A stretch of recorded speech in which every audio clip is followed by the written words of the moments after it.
देखिए, ये बदकिस्मती है कि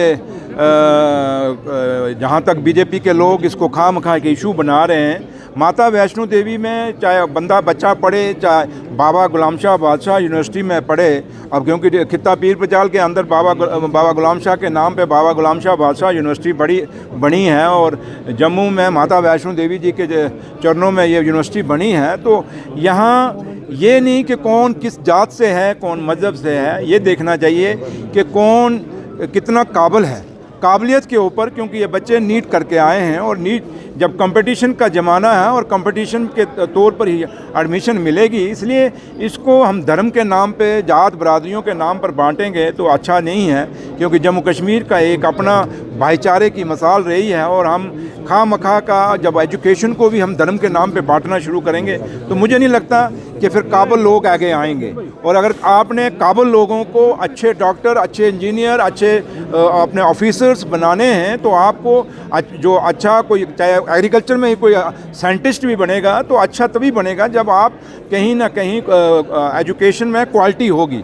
तो लिहाजा मुझे नहीं लगता है कि इस बात को तूल देनी चाहिए, और जो कर रहे हैं मैं उनसे भी कहूँगा कि ऐसा मत करिए। एजुकेशन में कम से कम उस काबिलियत पे जो बच्चा, चाहे वो किसी भी कौम का हो, किसी भी मज़हब का हो, अगर वो निकल के आता है तो उसको अप्रिशिएट करना चाहिए, ना कि उसको डिस्करेज करना चाहिए। जम्मू कश्मीर में पहुंच रहा है, तो आपको लग रहा है कि देखिए, आप बिजली का कोई इजाफा, ये मीडिया क्रिएट किया हुआ इजाफा है।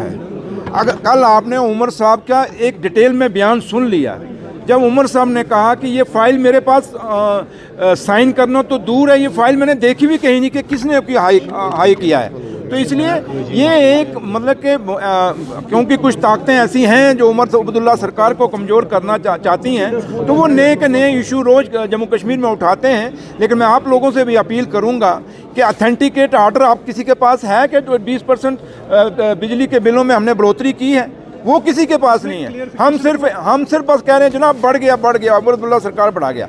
इन चीज़ों में, र्यूमरबाजी में, इस अफवाहबाजी में जम्मू कश्मीर ने आगे भी बड़ा नुकसान देखा है। और मैं आज भी आप लोगों से अपील करूंगा कि इस र्यूमरबाजी से बचना चाहिए, अफवाहबाजी से बचना चाहिए, अपने लोगों को गुमराह नहीं करना चाहिए। कल तो क्लियरिफिकेशन आई थी सीएम ओवरब्लॉक की तरफ से, लेकिन अब आगार उल्ला जो है फिर से बोल रहे हैं कि हम 20 दिसंबर तक जो है इनको अल्टीमेटम देते हैं, उसके बाद हम फिर से प्रोटेस्ट करेंगे। तो उस पर क्या कहेंगे आप?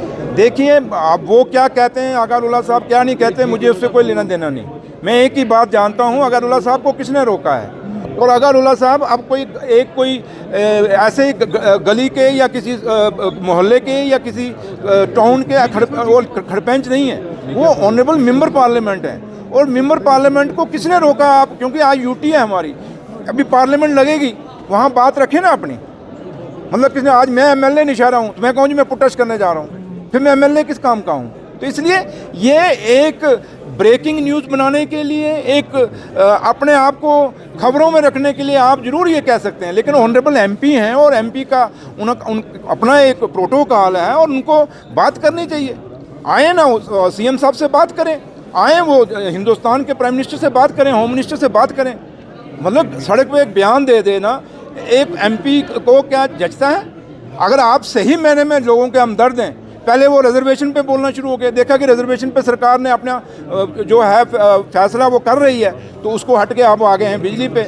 मकसद एक ही है कि मैं आप लोगों से यही अपील करूंगा कि हमें इन सवालों से दूर हटना चाहिए। और जो भी आदमी हो, चाहे मैं सुरेंद्र चौधरी भी क्यों ना हो, अगर मैं कोई अपने आप को लाइमलाइट रखने में या अपना कोई अपने को ट्रेंड कराने के लिए कोई बयानबाजी करता हूँ रोज़ उठ के, तो मुझे भी इग्नोर करना चाहिए।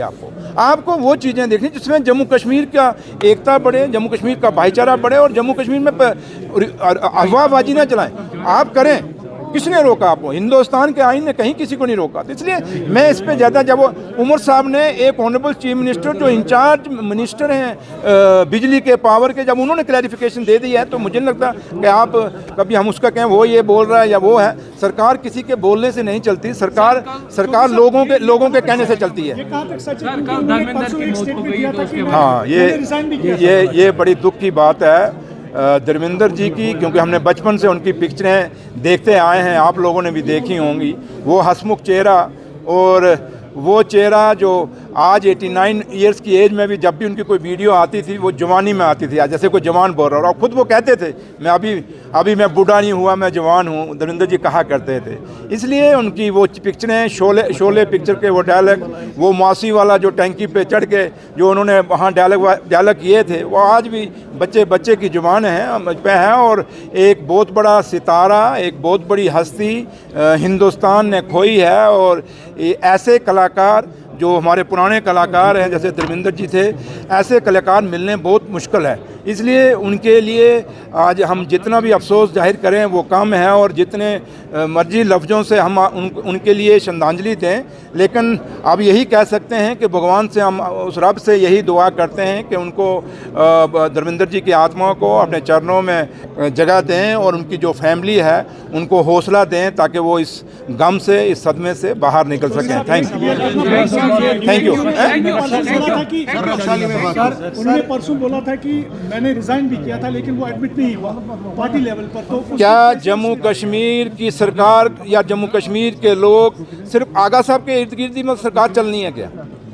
देखिए वो क्या कहते हैं, रोज कहते हैं, उनको छोड़िए। मैंने कहा ना, जम्मू कश्मीर की आवाम क्या कहती है, जम्मू कश्मीर के लोग क्या कहते हैं। जैसे मैं नौशहरा से जीत के आया हूँ, मेरे नौशहरा के लोग क्या कहते हैं वो मैटर करता है। रही मैंने कहा कि जब एक आम आदमी नहीं है, वो आज हिंदुस्तान की पार्लियामेंट में जो सबसे बड़ी पंचायत, हमारी महापंचायत है हिंदुस्तान की, उसके मेंबर हैं, उनको किसने रोका है? वो आए ना, अब सड़क पे रोज बयान दे देते हैं, लेकिन उनको बोलो ना, उमर साहब को अगर आपने रिज़ाइन दिया था तो रिज़ाइन है कहाँ है?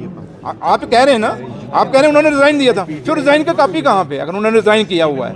दूसरी बात कि जहाँ तक ताल्लुक है कि अगर उनको कोई प्रॉब्लम है, समझते हैं कि लोगों की हमदर्दी करनी है, तो फिर वो उमर साहब के पास आए ना। उमर साहब ऑनरेबल चीफ मिनिस्टर हैं, और चीफ मिनिस्टर से आके ये कौन सी बात है? इसलिए मैं कहता हूँ आप इन बयानों को आप खामखा के तवज्जो दे रहे हैं। मुझे नहीं लगता कि इस पर तवज्जो देने की ज़रूरत है। अगर आगा साहब ईमानदारी से लोगों की सेवा करना चाहते हैं तो वो चीफ मिनिस्टर से आके बात करें, और बात करके फिर लोगों को बताएं मेरी कौन सी बात हुई है। चीफ मिनिस्टर इस पर अपना भी बात दे देंगे। तो इसलिए इन बातों में मत कौन यहाँ में जो मर्जी बयान दे जाओ ना। बात तो ये करती है कि सुरेंद्र चौधरी करता क्या है, फाइलों में क्या करता है। मैं आज MLA हूँ, डिप्टी चीफ मिनिस्टर हूँ, तो मैं आज कहूँगा मैं प्रोटेस्ट करूँगा। ये बातों का तुक नहीं है। उनको बोलिए आप मेंबर पार्लियामेंट हैं, आप अगर प्रॉब्लम आपको है तो CM साहब से मिलिए। जो आप जाके दिल्ली में पार्लियामेंट लगने वाली है उसमें बात रखिए। Thank you.